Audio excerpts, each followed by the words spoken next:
Alors, voilà donc un trade en direct. Justement, donc nous avons un triangle symétrique, mais j'ai supposé une fausse cassure de ce triangle puisque lors de ce pullback, nous sommes venus reproduire le même niveau. Un triangle où on a fait un point, deux points, un troisième point juste avant de s'en écarter et de casser. Et finalement, on revient sur le triangle après en être sorti. On redescend pour tester le bas de ce qu'on pourrait appeler donc le pullback. Et on remonte et on casse la ligne du coup finalement d'un double creux, double bottom. On casse la ligne du coup ici. Donc quand on est revenu faire du pullback sous la ligne du coup, je suis intervenu à l'achat sur cette ligne pointillée. Et le but maintenant va être de contre-attaquer finalement le triangle. C'est-à-dire que je devrais rajouter cet objectif-ci à l'endroit où on va casser dans l'autre sens. Alors quand on aura bien intégré le triangle, si le scénario se vérifie, eh bien je ferai le break-even, c'est-à-dire je mettrai mon stop sur mon prix d'ouverture, tout simplement. Au pire, eh bien je risque de perdre 28 euros. On le voit ici, 27 euros. Je vais le mettre plus à ras du plus bas, voilà, 26 euros. 26 euros de stop. L'objectif du triangle étant à 170 euros. Sur l'historique, j'ai déjà gagné 41,25 € tout à l'heure, puisque il y avait aussi une autre configuration qui était donc ce canal entre deux lignes parallèles. Et on a grappillé au-dessus avant de confirmer le canal par-dessous, ce qui m'a fait dire, après la confirmation, quand on est sorti, je me suis dit c'est peut-être une fausse cassure, je peux vendre au contact de ce canal, hein, ici. Donc vendu dans l'espoir d'aller de l'autre côté du canal, tout simplement. C'est toujours possible, mais bizarrement on semble faire une contre-attaque du triangle symétrique pour aller finalement dans l'autre sens. C'est pourquoi j'ai acheté après avoir fermé ma position pour 41 €. Donc si celle-ci devait rater, hein, voyez, eh bien je perdrai 25-26 €, mais je serai toujours gagnant et je m'arrêterai là pour le trading aujourd'hui.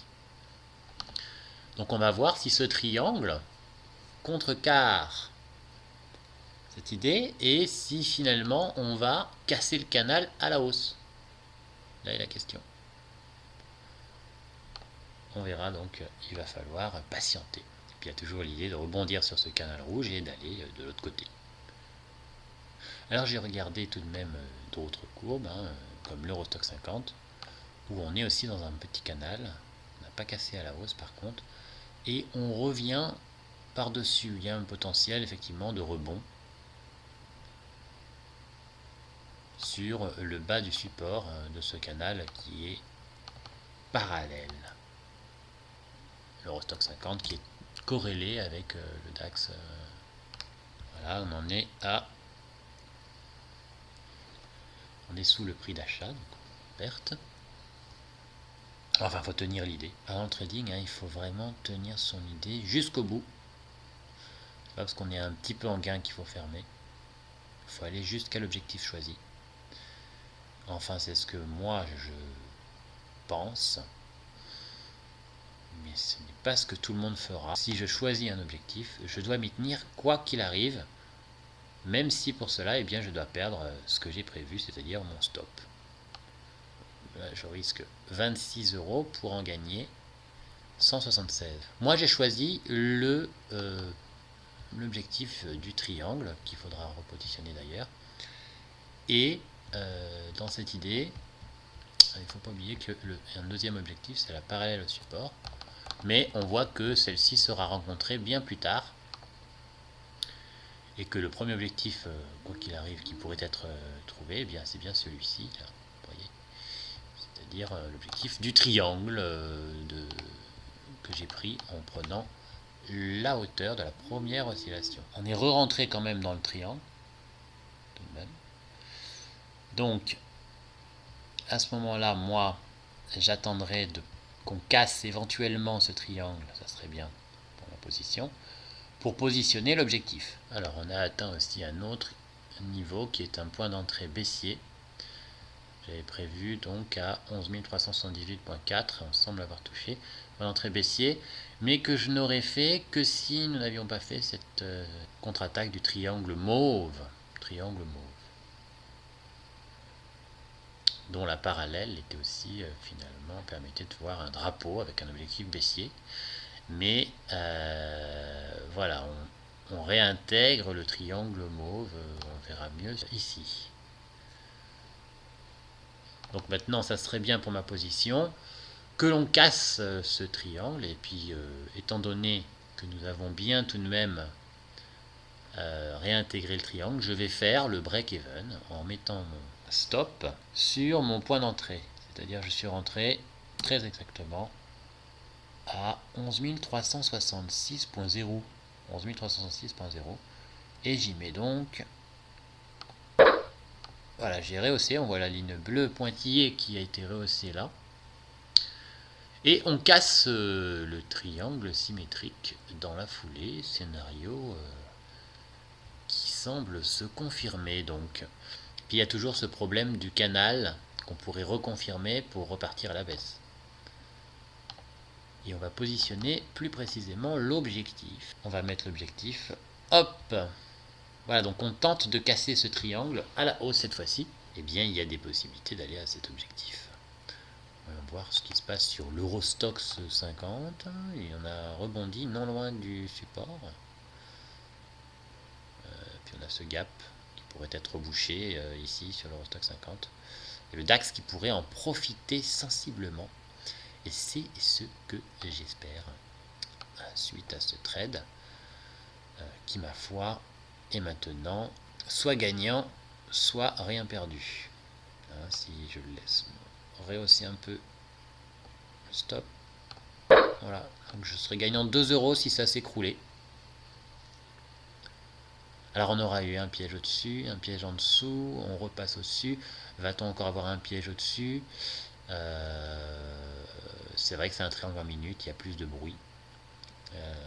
Je trouve, quand on est sur des petites périodicités, c'est plus difficile, le chartisme. Mais bon, là, je tenais à montrer ce trade là. Donc, premier trade baissier parce qu'on avait atteint la ligne rouge. Donc, je ne sais pas comment j'ai positionné ma ligne rouge, mais normalement, on l'avait atteint. Voyons voir comment j'ai fait. Je remets cette précisée en minutes. Trouvez bien le bon point, vous voyez.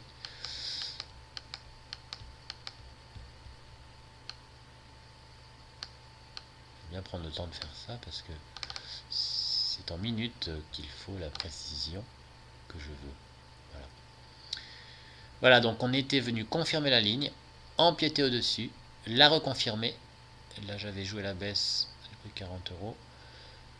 Ensuite on est remonté, ou alors c'était là que j'avais pris la baisse, j'ai pris 40 euros ensuite. Mais on revient sur ce canal rouge. Va-t-on encore le confirmer pour rebaisser finalement? Là est la question. On va attendre pour l'instant donc les gains dans les 50 euros pour le moment. Attendons. Alors c'est rare que je fasse des trades en minutes, mais aujourd'hui j'avais décidé de scalper un petit peu. D'habitude je fais plutôt des trades plus long terme, même des trades plutôt en daily, donc d'habitude comme à l'image d'un trade que j'ai fait sur un autre compte où j'ai acheté en bas là de ce triangle. On avait un triangle, on est venu en bas ici pendant l'élection américaine, j'ai acheté avec le stop sous le niveau que je considère être un niveau intéressant pour le stop.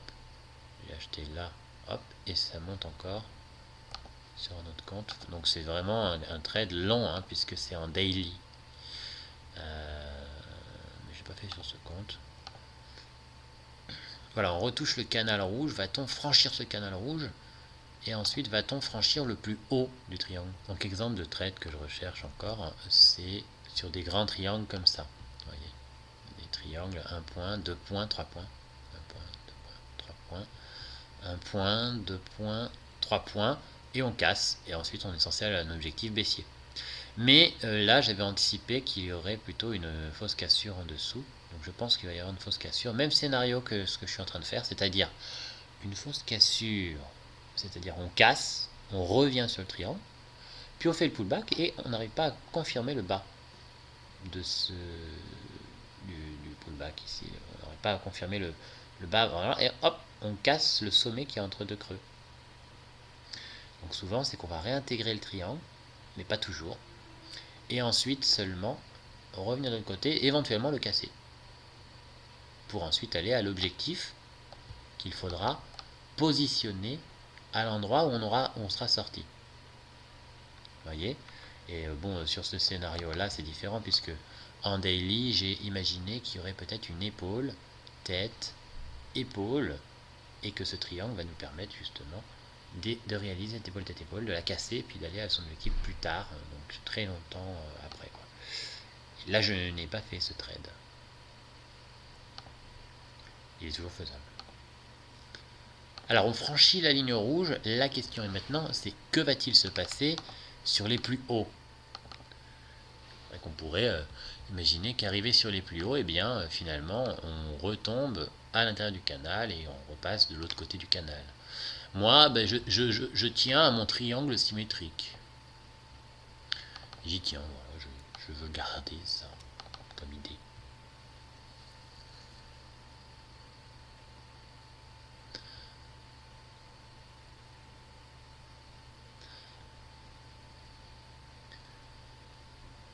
Voilà, donc nous revoici sur cette vidéo. Finalement, on a franchi le plus haut là pour l'instant. On a franchi le plus haut et finalement on repart à la hausse. Donc on va dans le sens de mon triangle. Alors c'est rare qu'on fasse pas un pullback et qu'on aille direct à l'objectif. Le plus souvent c'est sur un pullback d'ailleurs que moi j'interviens. Je préfère intervenir sur les pullbacks. Sauf que là j'ai fait un scénario de fausse cassure baissière pour une cassure haussière et tenter d'aller à l'objectif en haut. Voilà, 107 euros. Il faut augmenter mon compte qui était à 600. On attend. Voilà. J'ai commencé à 300 sur ce compte. Et ça monte. Bon tant mieux. Ça monte.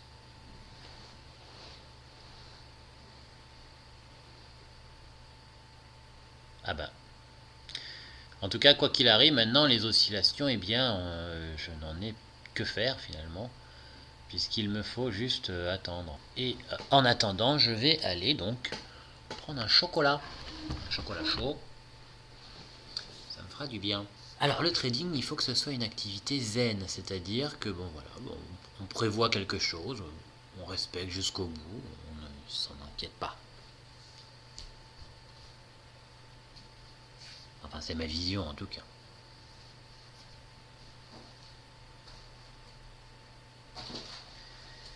Le petit chocolat chaud. Eh oui.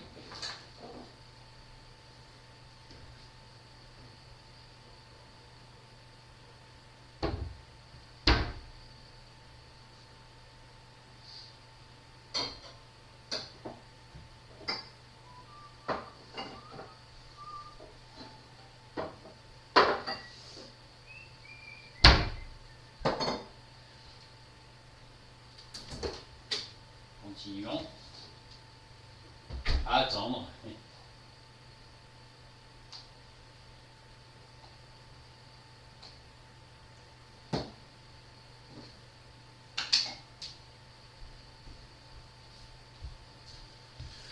Alors quand je fais un trade, là c'est un trade en courte périodicité, donc on ne peut pas trop en parler de la même façon, mais quand je fais un trade maintenant en daily, H4, vraiment sur des grosses configurations, figures chartistes diverses et variées, dont les triangles justement,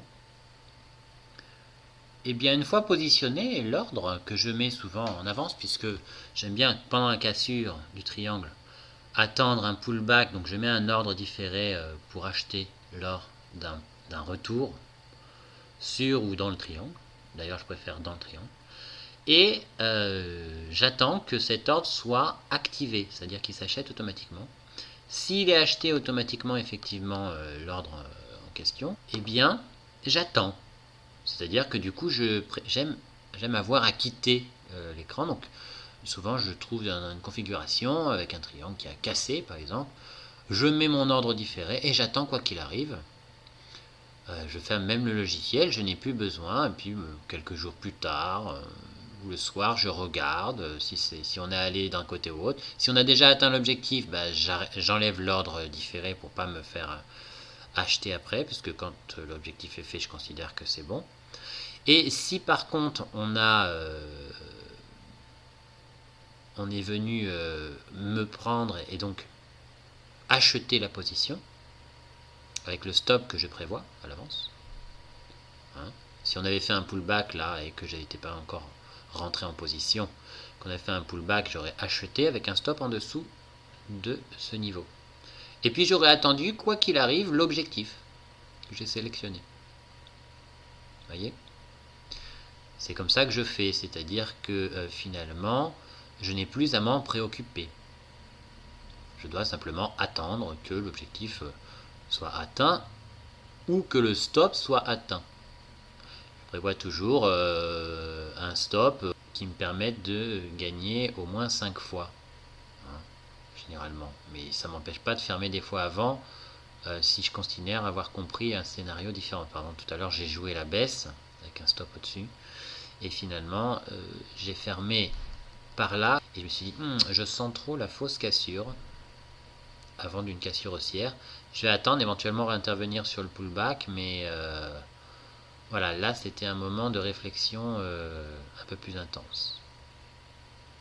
Voilà, donc là j'ai atteint mon objectif de 150 € qui était mon objectif financier, mais je n'ai pas atteint l'objectif que j'ai positionné.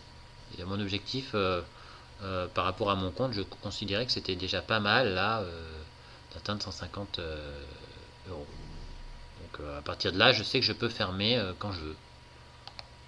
D'ailleurs, je vais le faire, je vais fermer. Voilà, j'ai donc empoché plus que 150 €, puisque dans l'historique, on voit que j'ai donc pris 157,50 €. En général, hein, je mets un ordre différé avec un objectif fixe et j'attends quoi qu'il arrive. Mais quand on atteint un objectif qui est financier, hein, moi c'était 100 € parce que mon compte est petit quand même, donc gagner 100 € c'est déjà bien, vous voyez, même si l'objectif théorique est plus haut. 150 €, comme je croyais bien à la configuration, je me suis dit 150 € c'est bien, mais bon, si jamais il y avait une giclette rapide et qu'on atteignait l'objectif que j'avais mis, c'était un peu plus, et je voulais voir à peu près dans le secteur. Mais quoi qu'il arrive, il faut prendre son objectif. Il faut prendre son objectif parce que ça se retourne tellement vite des fois quand on arrive à l'objectif que vaut mieux le prendre. Alors la méthode chartiste consiste aussi à intervenir à la cassure du triangle.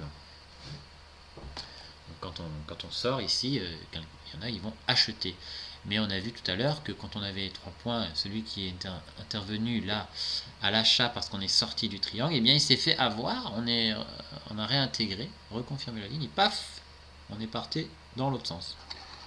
Alors le bruit que vous entendez, c'est parce que je touille mon bol de lait. Généralement, c'est la preuve que je suis zen. Normal, puisque j'ai pris des gains.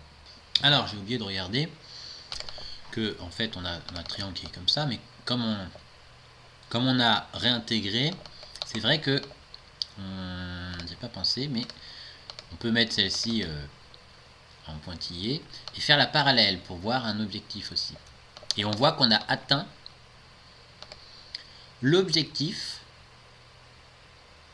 Heureusement que j'ai fermé justement, puisque on a atteint la parallèle au support, le nouveau support. Ça, c'est la parallèle à ce nouveau support qui a été créé suite à finalement cette fausse cassure de ce support-là, pointillé, où on avait un troisième point juste ici. Vous voyez, on avait bien 3 points, on les repère comme ça. Ici, il y avait un point. Il y avait un deuxième point ici. et il y avait un troisième point ici. Mais, donc si j'enlève cette parallèle, on s'aperçoit qu'on n'a plus que 2 points en dessous, mais on s'en fiche puisqu'on a 3 points au-dessus quand on a cassé. Et on a fait le premier objectif qui est la parallèle. Voilà, j'ai fermé autour de la parallèle, donc c'est plutôt bien. Mais finalement, c'est cette parallèle-là l'objectif. Tout à l'heure, j'ai montré le mauvais objectif. On prend les deux extrêmes pour le support, on en fait la parallèle, et on voit qu'on a atteint l'objectif de la parallèle avant d'atteindre l'objectif finalement de la hauteur de la première oscillation dans le triangle, puisque on est parti de là, on a fait une première oscillation. Toute sa hauteur, je l'ai reportée à la cassure. Voilà. Moi, je prends le premier des deux objectifs atteints. Si la parallèle se trouve plus haut, eh ben, c'est celui-là que je prendrai. Hein, si la parallèle se trouvait orientée comme ça, ben, forcément, on rencontrerait celui-là en premier, c'est celui-là que je prendrai. Mais là, eh bien, la parallèle à ce support que je reporte sur le plus haut du triangle ici, eh bien, il se trouve qu'elle a été atteinte. On a donc finalement atteint l'objectif du triangle tout en haut ici, avant de commencer un retournement d'ailleurs. Et finalement, si je regarde bien, eh bien j'ai gagné 157,57 € sur ce trade, 41,25 € sur un premier trade. Total 198,75 €. Je suis maintenant à 159,23 €. Je rappelle que le compte, j'avais commencé à trader avec 300 €. Voilà. Rendez-vous pour des prochains trades.